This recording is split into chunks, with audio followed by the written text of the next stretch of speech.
Chapter 3. If young Harry here wants to attend Hogwarts, it will need to be under the name his birth parents gave him. Harry James Potter. The silence that followed that announcement lasted mere seconds as everyone then attempted to shout at once. Dumbledore stood there with a satisfied smirk on his face and watched as the hall descend into chaos for a few moments. The boy simply wouldn't be able to refuse in front of all these witches and wizards, and then Harry would be back under his control. Albus would have until the summer holidays to find a suitable family to place the boy with, so there was no rush for that. McGonagall finally restored order to the hall before rounding on Harry. "Is this true? Are you Harry Potter?" Harry and his father had prepared for his identity becoming publicly known. It was time to put those preparations to good use. "The headmaster is well aware that my adoptive father for the last 10 years has been Barchoke, senior accounts manager at Gringotts, and yes, I was once called Harry Potter." The mayhem this time kicked off instantly and took longer to get back under control. Harry Potter had been raised by a goblin? A goblin he even called father. It was a shocked McGonagall who once more turned to Harry. "How is this possible? I was there the night we left you with your mole relatives." Hermione was of course watching her friend intently and thought she might just have caught a glimpse of Harry's third face. At McGonagall's revelation, he stood that bit straighter and stared directly into her eyes. Dangerous was the only word Hermione had to describe this version of Harry. "And by what right did you participate in that atrocious event, Deputy Headmistress?" The professor actually needed to take a step back at the venom radiating from those green eyes, before gathering her wits once more. "I was a friend of your mother and father's." The rest of the school couldn't believe it when a student, who hadn't even been sorted yet, cut right across the Hebridean dragon that was Minerva McGonagall. I think "was" is the operative word there. Don't expect any warm greetings should you ever meet them again. You did a great disservice to House Potter that night, as well as ignoring multiple laws set up to protect children. Are you sure you should be working in a school, Professor? The sarcasm Harry loaded the word professor with couldn't be missed by even the thickest of Hogwarts students. In the silence that followed McGonagall's slapdown, Padma grabbed Hermione's arm to get her attention. "You knew?" She could only nod by way of a reply. Harry had turned his attention back to Dumbledore and Hermione didn't want to miss anything. "I thank you for providing me with this choice, Headmaster. It's rather an easy one to make. You see, I was very happy at my goblin school and never wanted to attend Hogwarts in the first place. It was my father who urged me to come here. I shall now be able to return home and tell him I tried my best. It was neither welcome nor wanted." The Hermione Granger who'd left Crawley that morning would probably have placed being expelled from school marginally below being killed in her list of catastrophic things that could happen to her. This Hermione Granger though had traveled to a different country and a whole other world had opened up for her. This Hermione Granger now had a best friend and was not about to lose him. Ignoring Harry's repeated claims that he could handle himself, she shot out her seat and rushed to his side. "Hermione? If you're leaving, then I'm going too." Draco Malfoy was seething with anger. He'd made a big play to establish who was the kingpin amongst the first years and now looked like a complete fool. Harry Potter had kept his silence, standing there and deliberately letting him dig a deeper hole for himself. Draco had never been so humiliated in his life. His father's instructions were to befriend the boy and then attempt to convert him to their way of thinking. You didn't need to be a genius to see that it would never work now. His anger led to him loudly opening his mouth when he probably shouldn't have, his voice clearly discernible over the hubbub Harry's proposed leaving was causing. "Goblins and another mudblood? Just when we thought the once proud Potter name couldn't sink any lower." Harry left Hermione standing there beside a still shocked McGonagall and purposefully walked toward Malfoy. The blonde Slytherin was supremely confident. He was amongst his own house with his godfather sitting at the staff table. He was also certain he could take whatever verbal mutterings Potter came up with and turn them back against him. Draco nonchalantly stood to meet the advancing Potter but was totally unprepared for what happened next. Harry walked right up to Malfoy and his hand was a blur as it powerfully backhanded him across the mouth, throwing Draco back onto the Slytherin table. "You are a disgusting example of what inbreeding can cause. I challenge you to an honor duel." Albus had been shocked at the boy's refusal to attend Hogwarts, nearly as much as his verbal assault on Minerva. He'd let this situation develop to see if it could be turned to his advantage. The headmaster seized the opportunity that presented itself here. "Just how do you intend to fight a duel, Harry, when you consider yourself a goblin and Mr. Malfoy is clearly a wizard? You are aware the law prohibits goblins from using wands? Had I been allowed to attend Hogwarts, you would have found I'm well versed in both wizard and goblin law. Perhaps if you had studied our laws more you would not have been barred from doing business with Gringotts for the last decade. Then again, you don't appear to pay too much attention to wizarding law either, they just allow you to get away with it." You could be forgiven for thinking that the occupants of the Great Hall were all shocked out, given what had happened before. This revelation though drew loud gasps of astonishment, almost exclusively amongst those old enough to understand what being barred from Gringotts entailed. They had no way of knowing that the night was still young and there was a lot more to come. "I am quite prepared to duel Mr. Malfoy here while he uses his wand. I have my own weapon." Harry withdrew a custom-made blade from his sleeve. It had a beautifully carved Hungarian horntail fang as its handle with a razor-sharp stiletto-style goblin-forged blade protruding at least 6 inches from the grip. Even in the Great Hall's candlelit atmosphere, the blade seemed to capture whatever light was available and reflect back just how deadly a weapon this was. The knife's overall appearance greatly resembled that of a stylized wand. "I'm afraid I can't let you do that, Harry." Harry now verbally cut across Dumbledore too. "You actually left me no other option. The entire school faculty sat there and let this moron get away with publicly insulting me and my family." Severus Snape was acutely aware of his godson's abilities, or lack of.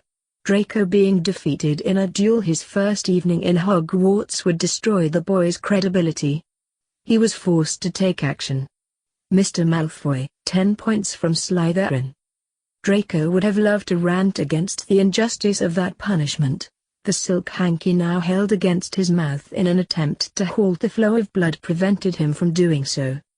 Harry gave a slight bow to the professor. "My honor is satisfied, though my curiosity is not. Was the 10 points a punishment for the slight on my birth parents, my goblin father or Miss Granger's circumstances of birth?"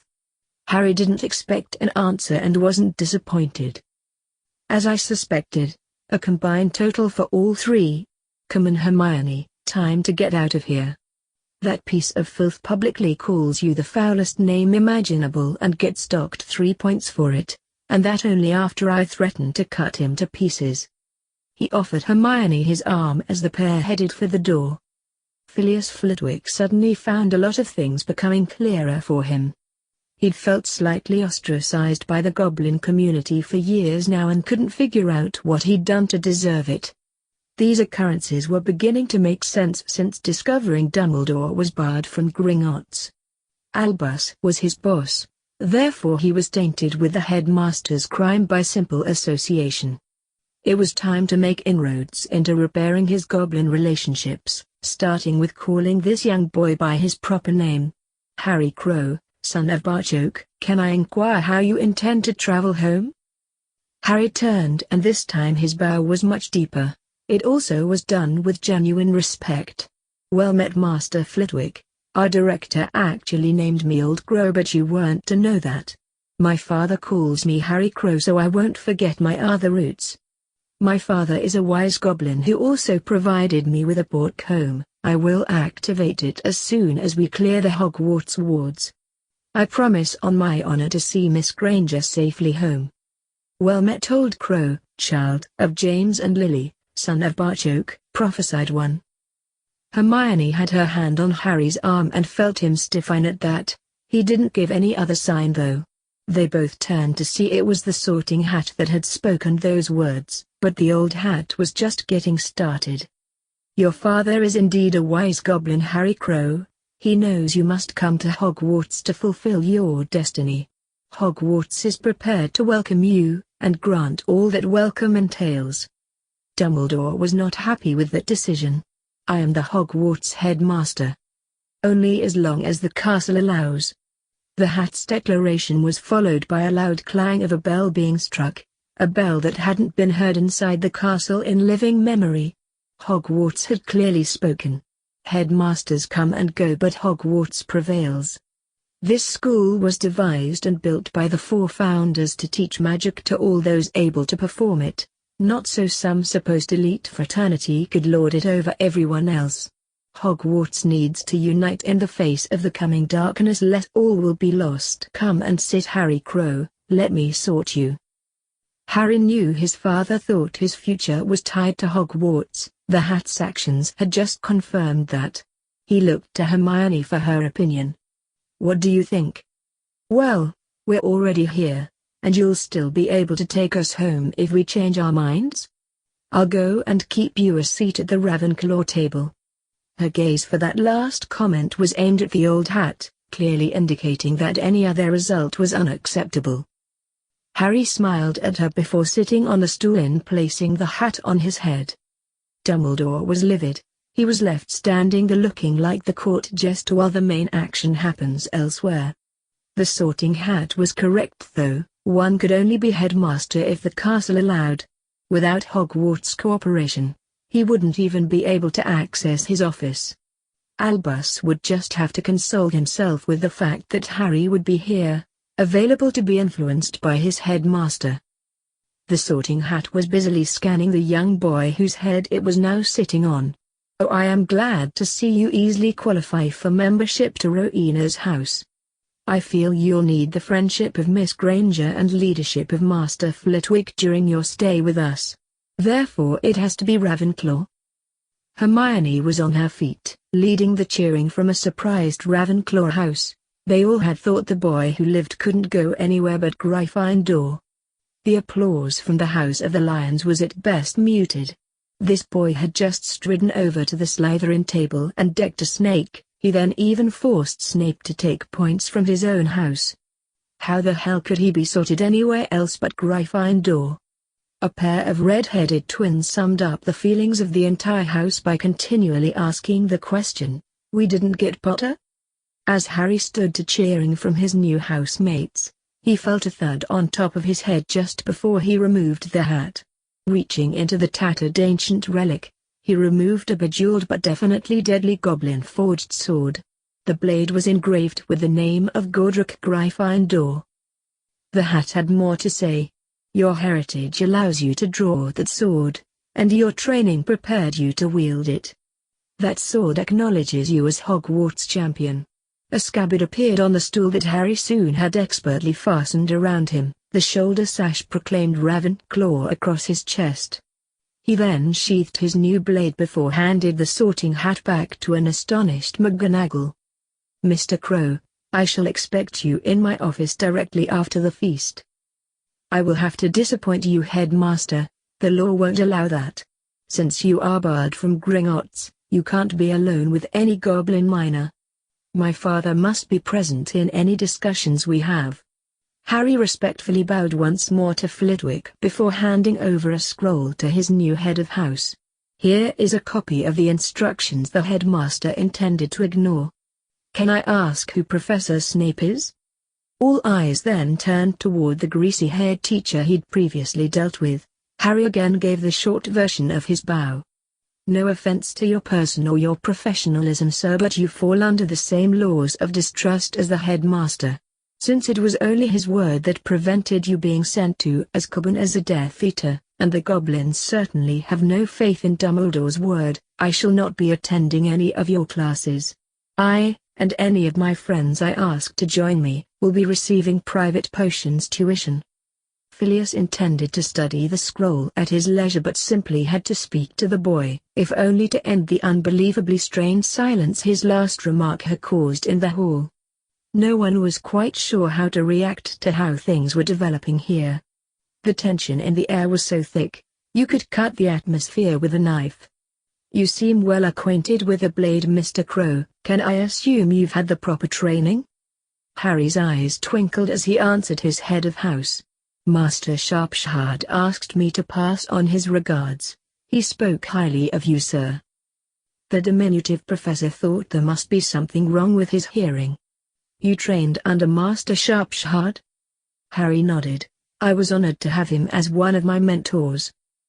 Harry strolled over to where Hermione was keeping him a seat, leaving a now totally bewildered staff table behind. Dumbledore was so shocked at the previous revelations, he forgot all about his pre-feast announcements and just waved his hand for the food to appear. Secrets that he'd kept hidden for years had just been broadcast to the entire school. Minerva eventually sat beside the headmaster and her expression was thunderous. I'm calling a full staff meeting for tonight, and you better have some answers for me, Albus. I don't like being made a fool of in front of the entire school, especially by a first year. That acceptance letter should have come to me and I'll be wanting to know why it didn't. It must also have conveniently slipped your mind that Harry was no longer at Privet Drive when I frequently asked after his welfare over the last decade. Any appetite Albus had left disappeared with that. After the evening he'd just had, the last thing he needed was Minerva on the warpath. When he looked down the other side of the table, Severus appeared ready to render young Harry down into potion ingredients. This was not how he foresaw tonight's sorting proceeding. Phileas had also noted his fellow head of house's vicious demeanor, and where his poisoned glare was directed. He decided some intervention was in order. That was a smart move tonight, Severus. Young Malfoy's mouth invited trouble he was ill-equipped to handle. Knowing at least one of Mr. Crow's trainers, I can safely say he would have made mincemeat of Mr. Malfoy. Severus' answer was dripping with barely contained anger. I intend to confiscate those weapons of Potter's as soon as this feast is over. First years with knives and swords, this place is certainly going downhill. Phileas couldn't let that pass. I'm afraid you can't do that, Severus. Hogwarts has accepted Mr. Crow as a goblin student, with all the circumstances that acceptance entails. Mr. Crow is not allowed a wand, but does have permission to carry a blade. Asking a goblin to surrender his blade is an even worse faux pas than demanding a wizard hand over his wand. The boy is an arrogant little toe-rag, just like his father. Not even sorted and already making demands, he should have been allowed to leave the castle. I think you'll find that was the lad's intention, until Hogwarts herself intervened. I didn't know you'd met Barchoke, but I would recommend not insulting him, or his son. Phileas held up his hand to forestall Severus' objections that he knew would be coming. Obviously Mr. Crow is not a goblin, he is instead a wizard who has chosen to live his life by their customs and laws. What is the one thing all young witches and wizards are taught about goblins? Never mess with them. Potter is a first-year student at Hogwarts, nothing more. Calling him Potter in that derogatory manner could see you kicked out of Gringotts, or challenged to a duel by the lad's father. I would remind you that goblins fight duels to the death. Should you or your snakes deliberately provoke the lad, he will react as a goblin would.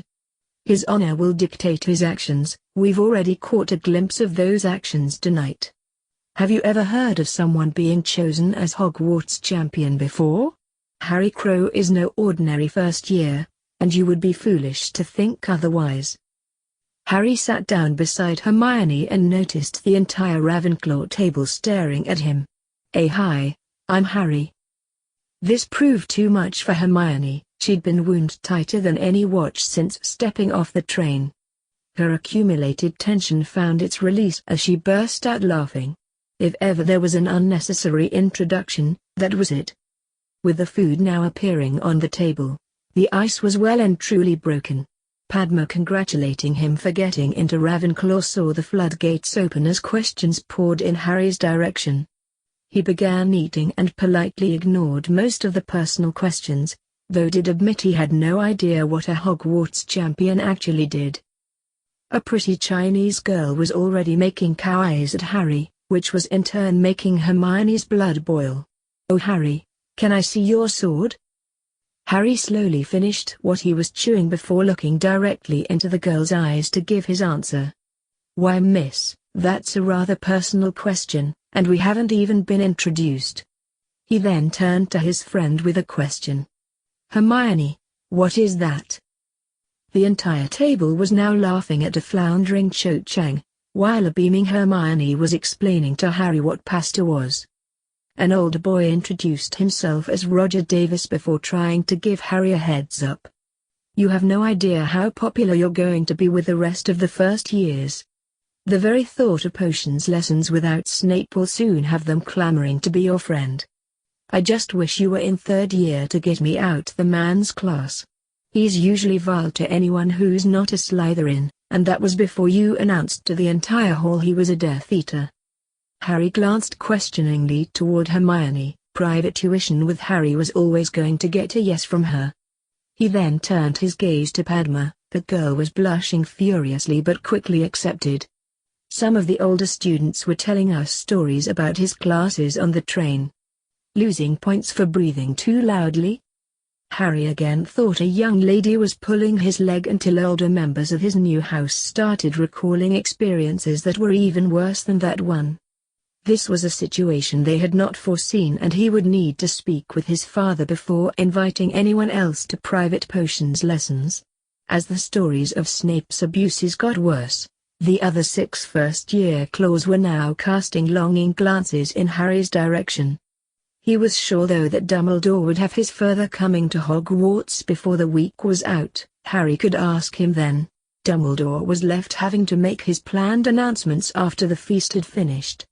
"The headmasters avoid the third-floor corridor unless you want to die a most painful death" did not sit well on top of all that rich food.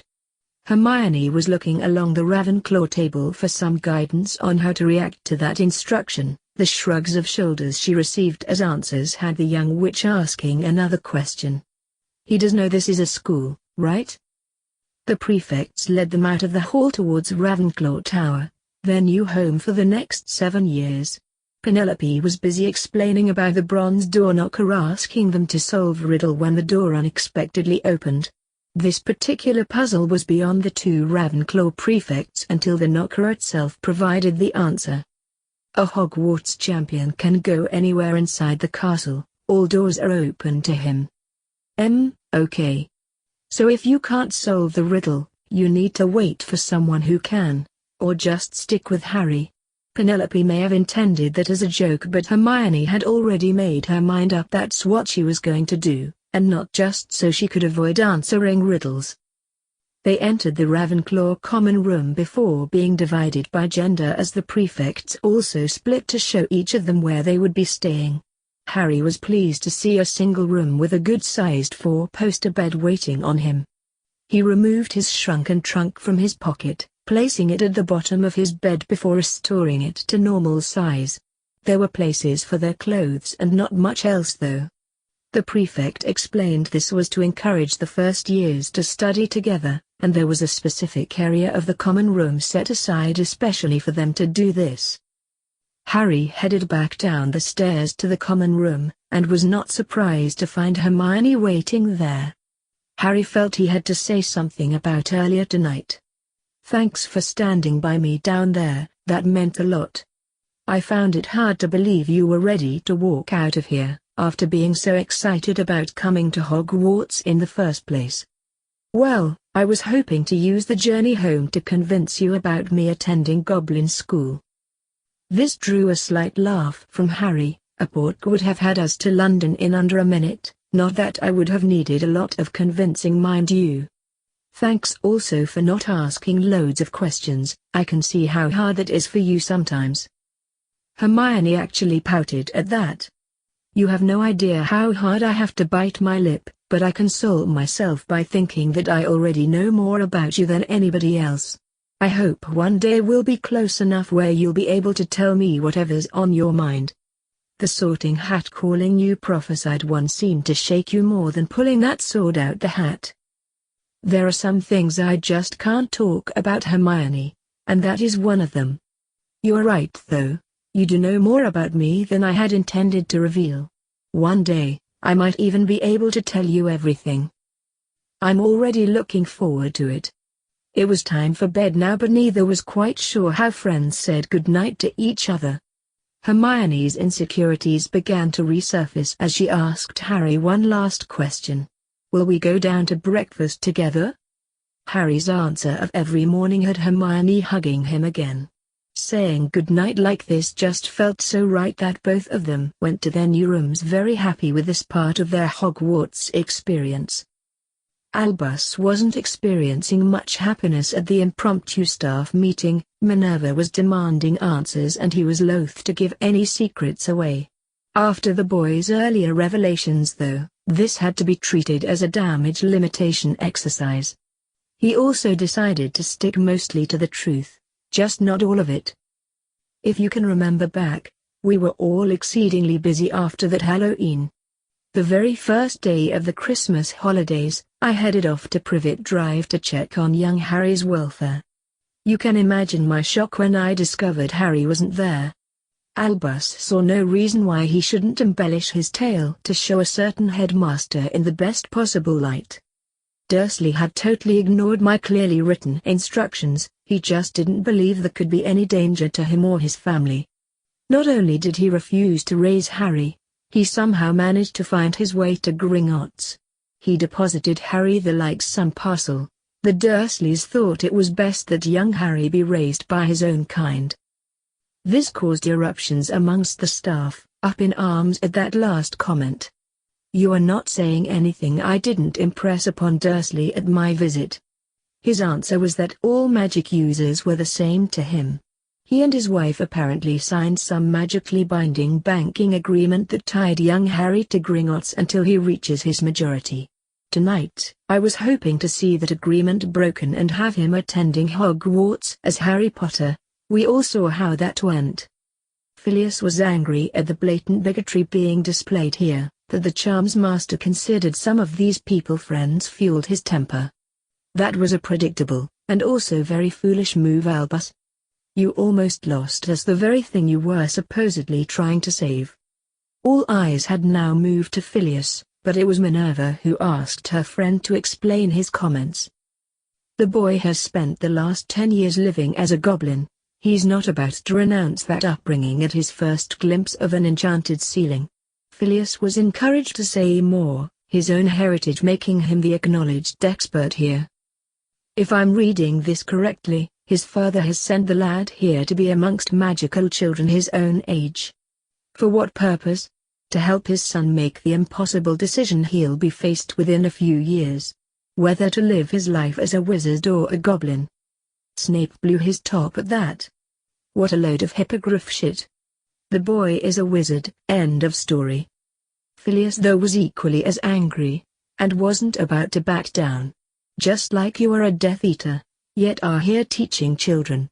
Life is all about choices, Severus, and you would be making a stupid one if you continue reaching for that wand. Dumbledore reiterated his head of Ravenclaw's warning. There will be no wands drawn here. Please continue, Phileas. You are highlighting things I hadn't even considered. We have to look at this from a goblin perspective. Old Crow living the rest of his life as a goblin, or Lord Potter taking his place in magical society, which would benefit the goblin nation most. That Lord Potter would be an influential member of that society goes without saying. Having someone who was goblin raised in the very top echelons of magical society would be an unbelievable coup for Gringotts. Minerva was struggling with what her friend was trying to explain here. Are you saying his goblin father sent Harry here so he would eventually accept being a wizard? Phileas was nodding. I can see no other reason that makes sense. They must want Harry to gradually accept his place in the British magical community. Why else would they send him to Hogwarts when they have such a severe grievance with Albus? They are certainly well aware that other magical schools are available. Can you see Pxpitons rejecting Harry Potter, whatever conditions were attached to his attendance? Phileas never really expected an answer to his question. The entire room knew Harry Potter could turn up the calling himself Napoleon Bonaparte and still be welcomed with open arms. Goblins are barely tolerated by wizards inside Gringotts. Those same wizards won't even give them the time of day outside their bank. In the mole world, goblins stand out like clowns in a circus. Harry Potter's singing the praises of goblins would go a long way to changing attitudes in our society, and perhaps even gain a toehold in the mole one too. We all know about Lily Evans' heritage, and it would appear young Harry has already befriended a mole-born witch. This was the best news Albus had heard all night. He was back in the game. Good, that will give me some bargaining tools when dealing with this goblin. I think we should meet Barchoke as soon as possible. Albus, you are already persona non grata with the goblins. Trying to make demands of Barchoke will get you nowhere, and could see you kicked out the castle. In any choice between you and Harry, Hogwarts has already made her decision clear. He is her champion, a position last held by Godric Gryffindor, I believe. Minerva ignored Dumbledore's crestfallen expression and raised a real concern she had with teaching the lad. How is he going to manage in my class without a wand? Mr. Crow may be able to cope in subjects where one isn't needed, but charms, transfiguration and defense all require one. I really don't know Minerva, but I will say this. He wouldn't have been sent here if he couldn't do it. Many years ago, I was faced with a similar choice to Harry. Everyone here knows I'm of mixed heritage. I chose to be a wizard and was therefore allowed a wand. If they have somehow circumvented his need for a wand to perform magic, convincing Harry to make the same choice I did just got a lot more difficult. Pomona Sprout had quickly recognized that Phileas was indeed the expert here. The head of Hufflepuff wanted to know just what effect having a goblin attend classes would have, and if she would need to give any special instructions to her puffs. Just treat Harry the same as any other first year. Phileas ignored Snape's sneering "finally some sense" and continued with his advice. Please inform me if you come across any specific problems. I will approach him in regard to not having a wand tomorrow morning. The meeting then broke up, but the four heads of house remained behind. Minerva soon got the ball rolling. I'm assuming you know what the Sorting Hat was talking about when it called the child prophesied one? I'm also assuming you have no intention of sharing that with us? Albus replied in that infuriatingly calm way of his. You are of course correct in both your assumptions, Minerva. That is something that should never have been mentioned in such a public place. She had expected no other answer. What about handling the school's finances would be good experience for you, Minerva, give you practice for when you're headmistress. In light of the fact we now know you were barred from doing business with Gringotts at the time, would you agree you are a manipulative, lying bastard? Minerva never gave Albus time to conjure more lies, she just kept right on after him. Every time you told me Harry Potter was fine was nothing but a bloody lie. You had no idea of the child's condition or welfare. He could have been locked in a cupboard for all you knew. What will you do when this story breaks, as you know it must? My great age has at least taught me at least one thing. Problems are like bridges, best crossed when you come to them. And the scar you wanted to leave young Harry with? It looks as if that was another of your decisions the goblins didn't agree with. It would appear so, Minerva. Since you've spent the last 10 years lying to me, you no longer have the right to use that name, headmaster. Oh, and get that thing out the third floor corridor, otherwise I'll go over your head and see it's taken care of myself. It would be a shame to have a decade of experience running this place and not get the chance to be headmistress. It goes or you do. Minerva marched out of Dumbledore's office. Her threat hung there though, as real as any of the paintings in the room. Pomona, could you please tell Minerva that there is really no point in heading for little whining? The Dursleys has moved by the time I went back to have more discussions with them that summer.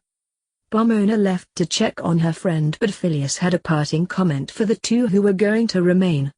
Mr. Crow is a Ravenclaw, and bound by law not to associate with both of you. If I should discover either of you attempting to break that law, I'm willing to see how much of Master Silvershard's teachings I remember. Phileas strode out of there, leaving two thoughtful figures behind. It was Snape who finally broke the painful silence. "Do you think the brat knows about the prophecy?" "The boy knows far too much for my liking." Hermione was up early and hurrying down to the common room. She didn't want there to be the slightest chance she would miss Harry for breakfast. Not only did she not miss Harry, Hermione ran right into him as he raced through the Ravenclaw entrance. This collision had an unexpected effect on the young witch. It solidified Hermione's views on the three faces of her friend.